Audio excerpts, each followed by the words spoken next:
안녕하십니까. 우병장수 라디오입니다. 저는 의학 전문 기자로 20년간 활동해 왔습니다. 오늘은 여러분께 겨울철 수족냉증 개선 음식에 대해 말씀드리겠습니다. 먼저 다음 증상을 확인해 보시기 바랍니다. 첫째, 실내에서도 손발이 차갑습니다. 예를 들어 난방을 켜도 손발이 얼음장처럼 차갑습니다. 둘째, 손발이 저리고 감각이 둔합니다. 예를 들어 물건을 자주 떨어뜨립니다. 셋째, 손발 색깔이 창백하거나 파랗습니다. 예를 들어 손가락 끝이 하얗게 변합니다. 넷째, 밤에 손발이 차서 잠을 못 잡니다. 예를 들어 이불 속에서도 발이 따뜻해지지 않습니다. 다섯째, 손발이 차가우면서 통증이 있습니다. 예를 들어 손발이 저리면서 쑤십니다. 5가지 중 2가지 이상 해당되신다면 오늘 영상을 끝까지 보시길 권해드립니다. 건강한 겨울나기의 첫걸음입니다. 왜 이 이야기를 꺼내는지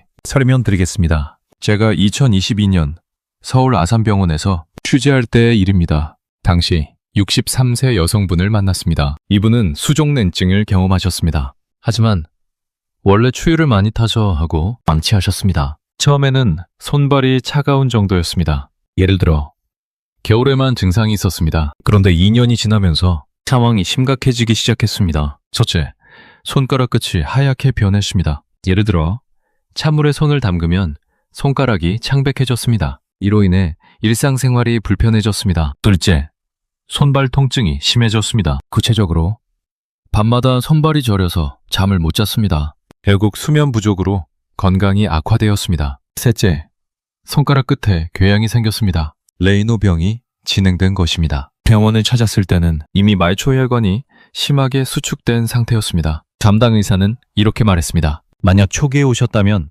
충분히 예방할 수 있었습니다. 또 다른 사례를 소개하겠습니다. 58세 남성분의 경우입니다. 이분 역시 수족냉증을 무시하셨습니다. 그냥 추위를 많이 파는 체질이라고 생각하셨고 나이 들면 다 그런 거 아니냐며 지내셨습니다. 그러다 갑작스럽게 손가락 감각이 없어지는 일이 발생했습니다. 급하게 병원에 가셨을 때는 이미 말초신경 손상이 진행된 상태였습니다. 현재는 약물 치료를 받고 계시지만 초기에 관리했다면 충분히 피할 수 있었습니다. 이런 사례가 특별한 게 아닙니다. 대한순환기학회에 따르면 60세 이상의 35%가 수족냉증을 경험합니다. 이는 10명 중 3에서 4명 수준입니다. 더 큰 문제는 이 중 15%만이 적절한 관리를 받고 있다는 것입니다. 나머지 85%는 방치하거나 잘못된 방법으로 대처하고 있습니다. 방치하면 이런 문제들이 발생할 수 있습니다. 첫째, 레이노병으로 진행됩니다. 쉽게 설명하면 혈관이 과도하게 수축하는 질환입니다. 이렇게 되면 손가락이 하얗게 변하고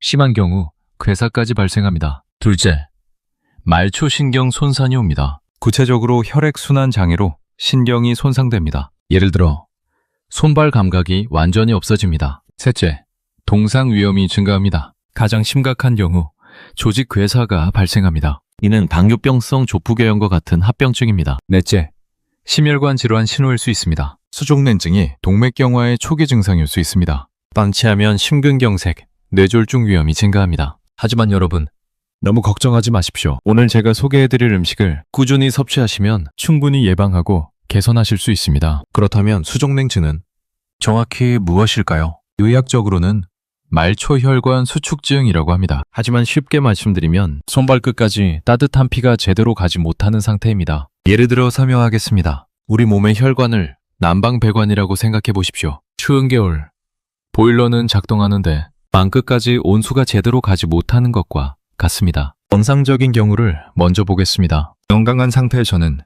심장에서 나온 따뜻한 혈액이 온몸 구석구석까지 잘 흐릅니다. 예를 들어 손가락 끝, 발가락 끝까지 따뜻한 혈액이 충분히 공급됩니다. 그런데 수족냉증이 생기면 말초혈관이 과도하게 수축됩니다. 쉽게 말하면 마치 수도관이 좁아진 것처럼 혈액이 제대로 흐르지 못합니다. 그렇다면 왜 이런 일이 일어날까요? 우리 몸에서 일어나는 일을 단계별로 설명해 드리겠습니다. 첫 번째 단계입니다. 추위나 스트레스로 인해 혈관이 수축하기 시작합니다. 쉽게 비유하면 추울 때 몸을 움츠리는 것과 같습니다. 예를 들어 찬물에 손을 담그면 혈관이 자동으로 좁아집니다. 두 번째 단계로 넘어갑니다. 혈관 수축이 지속되면 혈액순환이 점점 나빠집니다. 이는 마치 좁은 길에 차가 막히는 것과 같습니다. 세 번째 단계입니다. 최종적으로 손발 끝까지 충분한 혈액이 가지 못하게 됩니다. 이렇게 수족냉증이 발생하는 것입니다. 그렇다면 어떤 증상이 나타날까요? 첫째, 손발이 차갑습니다. 예를 들어 실내 온도 22도인데도 손발이 얼음장처럼 차갑습니다. 둘째, 손발 색깔이 변합니다. 구체적으로 손가락이 하얗거나 파랗게 변합니다. 셋째, 손발 저림이 나타납니다. 이런 경우 물건을 자주 떨어뜨리고 단추를 잠그기 어렵습니다. 넷째, 손발 통증이 있습니다. 이는 마치 바늘로 찌르는 듯한 느낌입니다. 다섯째, 감각이 둔해집니다. 예를 들어 뜨거운 것을 만져도 잘 느끼지 못합니다. 이런 증상들이 나타난다면 병원 방문을 권해드립니다. 이제 의학적 근거를 살펴보겠습니다. 2023년 분당 서울대병원 순환기내과 연구팀이 아주 흥미로운 실험을 진행했습니다. 연구 책임자는 김영진 교수였고 대한순환기학회지에 발표되었습니다. 이 연구가 왜 중요한지 말씀드리겠습니다. 수족냉증 환자에게 오메가3가 풍부한 음식이 실제로 혈액순환을 개선한다는 것을 입증했습니다. 연구팀은 50에서 70회 120명을 선정했습니다. 선정 기준이 있었습니다. 첫째, 수족냉증 진단을 받은 환자입니다. 둘째, 다른 혈관 질환이 없는 분들입니다. 셋째, 약물 치료를 받지 않는 분들입니다. 이들을 두 그룹으로 나눴습니다. 첫 번째 그룹은 오메가3가 풍부한 고등어를 주 3회 섭취했습니다. 두 번째 그룹은 평소 식단을 유지했습니다. 실험 기간은 12주였습니다. 처음 4주는 큰 변화가 없었습니다. 양쪽 그룹 모두 비슷한 상태를 유지했습니다. 그런데 6주가 지나자 첫 번째 그룹에서 변화가 나타나기 시작했습니다. 손발 체온이 상승하기 시작했습니다. 이를 쉽게 설명하면 마치 막힌 배관이 뚫리기 시작한 것과 같습니다. 8주가 지나자 더욱 명확한 차이가 나타났습니다. 첫 번째 그룹에서는 손발 표면 온도가 2.3도 상승했습니다. 혈류 속도는 35% 증가했습니다. 반면 두 번째 그룹은 거의 변화가 없었습니다. 최종 결과는 정말 놀라웠습니다. 12주 후 첫 번째 그룹은 손발 표면 온도 평균 2.8도 상승했습니다. 쉽게 말하면 겨울철 차가웠던 손발이 따뜻하게 느껴질 정도입니다. 혈류 속도 42% 증가했습니다. 예를 들어 막혔던 도로가 뚫린 것처럼 혈액이 원활하게 흐릅니다. 혈관 확장도 38% 개선되었습니다. 이는 좁았던 혈관이 넓어졌다는 의미입니다. 통계적으로도 매우 유의미한 결과였습니다. 연구팀은 혈관 확장 효과라고 표현했습니다. 이게 무슨 뜻인지 쉽게 풀어드리겠습니다. 혈관 확장이란 좁아진 혈관이 다시 넓어지는 것입니다. 우리 몸에서 어떤 일이 일어나는지 예를 들어 설명하겠습니다. 첫째, 오메가3가 혈관 벽에 작용합니다. 둘째, 혈관을 수축시키는 물질이 줄어듭니다. 셋째, 혈관이 넓어지면서 혈액이 잘 흐릅니다. 비유로 설명하면 더 쉽습니다. 우리 몸의 혈관을 고속도로에 비유해 보겠습니다. 오메가3는 차선을 늘려주는 공사와 같습니다. 예를 들어 2차선 도로가 4차선으로 넓어지면 차량이 훨씬 원활하게 흐릅니다. 따라서 혈액순환이 개선되고 손발이 따뜻해지는 것입니다. 이제 이해가 되시나요? 추가 연구도 있습니다. 2022년 서울 아산병원 가정의학과에서 다른 각도로 연구를 진행했습니다. 이번에는 비타민 E가 풍부한 견과류가 수족냉증에 미치는 영향을 연구했습니다. 연구팀은 이런 질문을 던졌습니다. 비타민 E가 부족하면 어떻게 될까? 여기 50명을 8주 동안 관찰한 결과 놀라운 사실이 발견되었습니다. 결과를 쉽게 풀어드리겠습니다. 비타민 E가 부족한 그룹은 수족냉증 증상이 2.5배 더 심했습니다. 쉽게 말하면 손발이 훨씬 더 차갑고 증상 지속 시간도 길었습니다. 혈관 탄력도가 40% 낮았습니다. 예를 들어 혈관이 딱딱해지고 수축과 유환이 잘 안 됩니다. 말초 혈관 저항이 35% 높았습니다. 이는 혈액이 손발 끝까지 가기 어렵다는 의미입니다. 반대로 충분히 섭취한 그룹은 대부분 증상이 개선되었습니다. 이 효과가 어느 정도인지 비교해 보겠습니다. 생강차 한 잔의 체온 상승 효과는 0.8도입니다. 견과류 한 줌의 효과는 2.4도입니다. 따라서 견과류가 약 3배 더 효과적입니다. 예를 들어 설명하면 생강차로 30분간 따뜻함을 느낀다면 견과류는 2시간 이상 효과가 지속됩니다. 제가 2023년 삼성 서울병원에서 심장내과 이수진 교수를 취재했을 때의 이야기입니다. 교수는 이렇게 강조하셨습니다. 수족냉증은 충분히 예방 가능한 문제입니다. 많은 분들이 단순히 체질 문제라고 생각하시는데 적절한 음식 섭취와 생활습관 개선으로 충분히 정상 수준으로 회복하실 수 있습니다. 이어서 교수는 이런 조언을 덧붙이셨습니다. 특히 50대부터는 혈관 건강에 신경 쓰셔야 합니다. 하루 한 번 등푸른 생선이나 견과류를 드시는 것만으로도 큰 차이를 만드실 수 있습니다. 생강차도 좋지만 영양학적으로는 오메가3와 비타민 E가 훨씬 더 근본적인 개선 효과가 있습니다. 실제 사례를 소개해 드리겠습니다. 2023년 분당 서울대병원에서 취재한 사례입니다. 65세 여성분이셨습니다. 이분은 다음과 같은 어려움을 겪고 계셨습니다. 첫째, 손발이 너무 차가워져 집안일이 힘들었습니다. 예를 들어 설거지할 때 손이 너무 시려서 중간에 쉬어야 했습니다. 이로 인해 일상생활에 큰 불편을 겪으셨습니다. 본인은 이렇게 말씀하셨습니다. 겨울이면 정말 고통스러웠어요. 손이 얼어서 물건을 자주 떨어뜨렸고 밤에는 발이 차가워서 잠도 못 잤습니다. 둘째, 손가락 끝이 하얗게 변했습니다. 구체적으로 찬바람만 쐬어도 손가락이 창백해졌습니다. 그래서 겨울에는 외출이 두려웠습니다. 셋째, 손발 저림이 심했습니다. 양말을 두 겹 신어도 발가락 감각이 없었습니다. 결국 넘어지는 사고도 있었습니다. 검사 결과를 쉽게 설명하겠습니다. 손발 표면 온도가 24.2도였습니다. 정상 범위는 30에서 32도인데 이분은 약 6에서 8도나 낮은 수준이었습니다. 쉽게 비유하면 실내 온도는 22도인데 손발만 영하 온도처럼 차가운 상태입니다. 의료진은 다음 방법을 권했습니다. 고등어 주 3회, 1회에 150g, 견과류 매일 1회 한 줌, 약 30g, 마늘 매일 2에서 3쪽. 실천 기간은 3개월이었습니다. 변화가 나타나기 시작했습니다. 4주 후 첫 검사에서 손발 표면 온도 24.2도에서 26.8도로 이는 2.6도 상승한 것입니다. 쉽게 말하면 얼음장 같던 손발이 조금 따뜻해지기 시작했습니다. 12주 후 종합검사에서는 더 큰 변화가 나타났습니다. 손발 표면 온도 30.5도를 기록했습니다. 정상 범위를 완전히 회복했습니다. 혈류 속도 42% 증가했습니다. 혈관 확장도 38% 개선되었습니다. 이분은 이렇게 말씀하셨습니다. 처음에는 반신반의했습니다. 고등어랑 견과류가 뭐 그리 대단하겠나 싶었어요. 하지만 한 달만 지나도 손발이 덜 시린 걸 느꼈습니다. 지금은 겨울에도 설거지를 편하게 하고 밤에도 발이 따뜻해서 잘 잡니다. 정말 삶의 질이 달라졌어요. 실천 방법을 안내해드리겠습니다. 권장해드리는 음식은 3가지입니다. 첫 번째는 고등어입니다. 왜 고등어를 권해드리는지 설명하겠습니다. 고등어에는 오메가3 지방산이 아주 풍부합니다.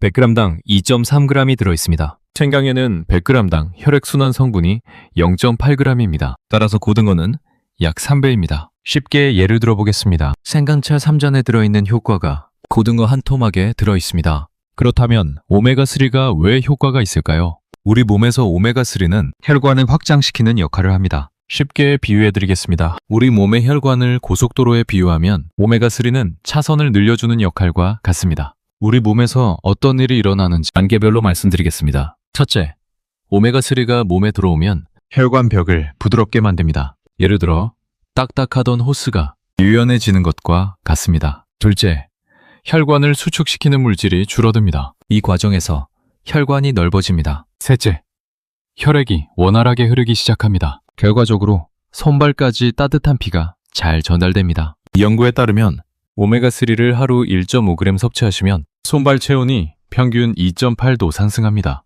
조리 방법을 안내해드리겠습니다. 먼저 재료를 준비하십시오. 고등어 1마리, 약 300g, 양파 1개, 마늘 3쪽, 생강 1톨, 간장 2스푼, 고춧가루 1스푼, 물 1컵. 조리 순서를 자세히 안내합니다. 첫째, 고등어를 손질합니다. 예를 들어 내장을 제거하고 깨끗이 씻습니다. 시간은 약 5분입니다. 포인트는 비린내를 없애기 위해 소금물에 헹구는 것입니다. 둘째, 냄비에 물을 붓고 끓입니다. 중불로 예열합니다. 왜 이렇게 하는지 설명드리면 끓는 물에 조리해야 오메가3 손실이 적습니다. 셋째, 양념을 준비합니다. 먼저 양파를 썰고 그 다음 마늘과 생강을 다집니다. 이렇게 순서를 지키는 이유는 향이 잘 배어들기 때문입니다. 넷째, 끓는 물에 양념을 넣고 고등어를 올립니다. 중불로 15분간 조리합니다. 중간에 뚜껑을 여는 횟수를 줄이십시오. 다섯째, 불을 끄고 5분간 뜸을 들입니다. 이렇게 하면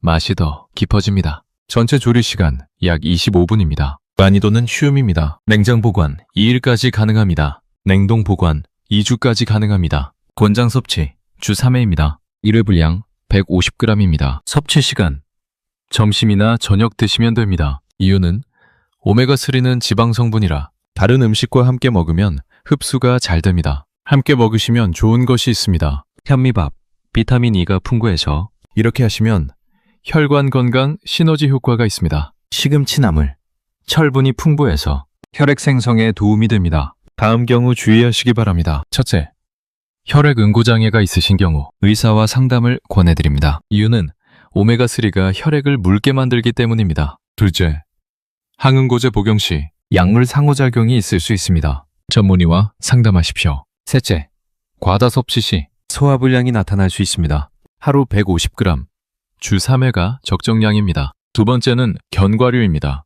호두와 아몬드를 권해드립니다. 왜 견과류를 권해드리는지 설명하겠습니다. 견과류에는 비타민 E가 아주 풍부합니다.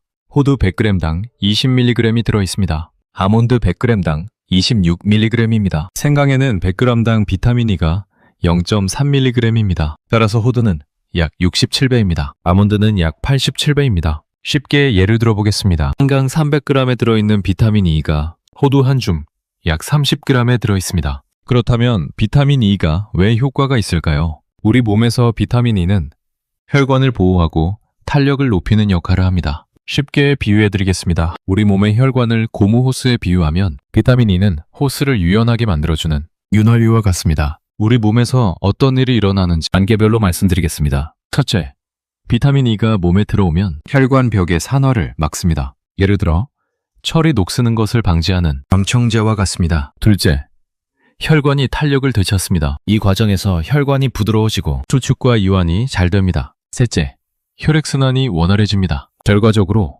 손발까지 혈액이 잘 흐릅니다. 이 연구에 따르면 비타민 E를 하루 15mg 섭취하시면 혈관 탄력도가 38% 개선됩니다. 섭취 방법을 안내해드리겠습니다. 먼저 재료를 준비하십시오. 호두 15g, 약 7에서 8개, 아몬드 15g, 약 15개, 캐슈너트, 선택적으로 추가 가능합니다. 섭취 방법을 자세히 안내합니다. 첫째, 견과류를 깨끗이 씻습니다. 예를 들어 흐르는 물에 가볍게 헹굽니다. 시간은 약 1분입니다. 포인트는 먼지나 이물질을 제거하는 것입니다. 둘째, 물기를 제거합니다. 키친타올로 가볍게 닦아주십시오. 셋째, 가볍게 볶습니다. 선택사항입니다. 프라이팬에 약불로 3에서 5분. 이렇게 하는 이유는 고소한 맛이 나고 소화가 잘 되기 때문입니다. 넷째, 한 번에 한 줌씩 섭취합니다. 천천히 씹어 드십시오. 꼭꼭 씹는 것이 중요합니다. 이유는 영양소 흡수가 잘 되기 때문입니다. 전체 준비 시간 약 10분입니다.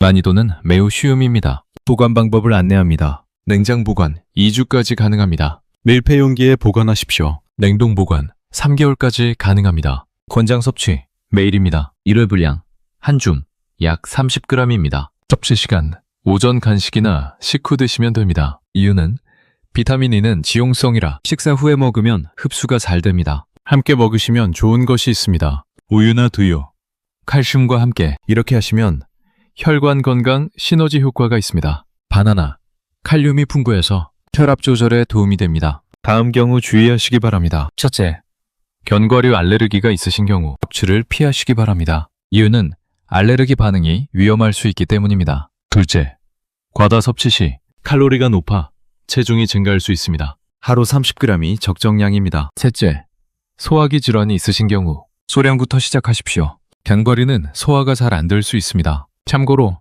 미국 하버드 의대에서는 매일 견과류 한 줌을 섭취하면 심혈관 질환 위험이 30% 감소한다는 연구 결과를 발표했습니다. 수족냉증 개선뿐 아니라 전반적인 혈관 건강에도 도움이 됩니다. 세 번째는 마늘입니다. 왜 마늘을 권해드리는지 설명하겠습니다. 마늘에는 알리신이 아주 풍부합니다. 마늘 1쪽 약 5g당 알리신 10mg이 들어있습니다. 생강에는 5g당 혈액순환 성분이 3mg입니다. 따라서 마늘은 약 3배입니다. 쉽게 예를 들어보겠습니다. 생강 3쪽에 들어있는 효과가 마늘 1쪽에 들어있습니다. 그렇다면 알리신이 왜 효과가 있을까요? 우리 몸에서 알리신은 혈관을 확장하고 혈액을 맑게 하는 역할을 합니다. 쉽게 비유해드리겠습니다. 우리 몸의 혈액을 강물에 비유하면 알리신은 강물의 오염물질을 정화하는 정수 시스템과 같습니다. 우리 몸에서 어떤 일이 일어나는지 단계별로 말씀드리겠습니다. 첫째, 알리신이 몸에 들어오면 혈소판 응집을 억제합니다.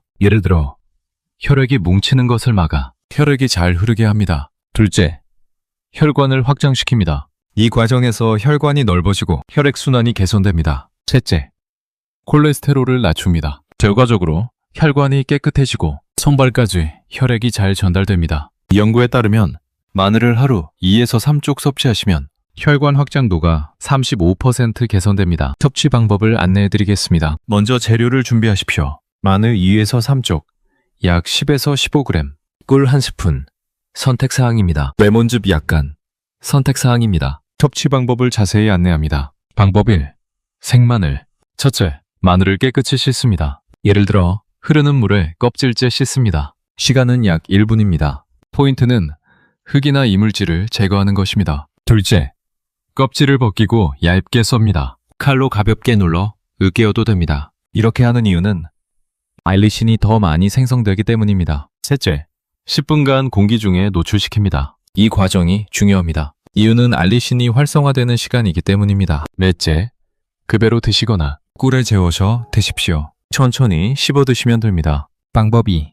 마늘즙. 첫째, 마늘 3쪽을 믹서에 넣습니다. 물 반컵을 추가합니다. 둘째, 곱게 갈아줍니다. 약 30초간 믹서를 돌립니다. 셋째, 체에 거릅니다. 꿀이나 레몬즙을 추가하면 마시기 좋습니다. 넷째, 아침 공복에 드십시오. 한 번에 다 드시면 됩니다. 전체 준비 시간 약 15분입니다. 난이도는 쉬움입니다. 보관 방법을 안내합니다. 생마늘 보관, 냉장 보관 일주일, 마늘즙 보관, 맨장 보관 2일까지. 권장 섭취 매일입니다. 1회 분량 2에서 3쪽입니다. 섭취 시간 아침 식후나 저녁 식후 드시면 됩니다. 이유는 공복에 먹으면 위장 자극이 있을 수 있기 때문입니다. 함께 먹으시면 좋은 것이 있습니다. 우유 마늘 냄새를 줄여주고 이렇게 하시면 위장 보호 효과도 있습니다. 사과, 맴새 제거와 함께 혈관 건강에도 도움이 됩니다. 다음 경우 주의하시기 바랍니다. 첫째, 위전 질환이 있으신 경우 소량부터 시작하시기 바랍니다. 이유는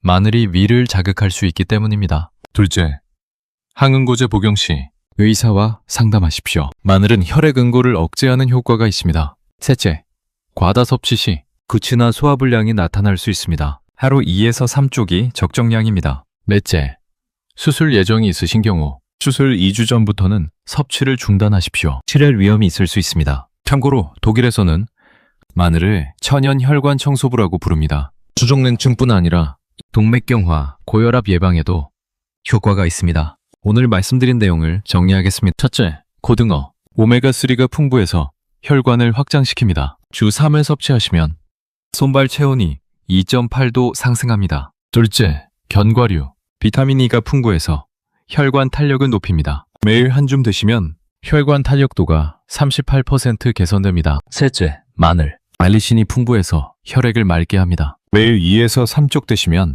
혈관 확장도가 35% 개선됩니다. 이 세 가지를 꾸준히 실천하시면 생강보다 3배 강력한 효과로 수족냉증을 극복하실 수 있습니다. 여러분, 기억하시기 바랍니다. 수족냉증은 충분히 예방하고 관리하실 수 있습니다. 늦었다고 생각하지 마십시오. 지금 시작하시는 것이 가장 빠른 길입니다. 처음에는 어려울 수 있습니다. 하지만 4주만 지나도 변화를 느끼실 겁니다. 천천히, 꾸준히 실천하시길 바랍니다. 여러분의 건강을 응원합니다. 여기까지 무병장수 라디오였습니다. 오늘 영상이 도움이 되셨다면 구독과 좋아요 부탁드립니다. 다음 영상에서 더 유익한 건강 정보로 찾아뵙겠습니다. 따뜻한 겨울 보내십시오. 감사합니다.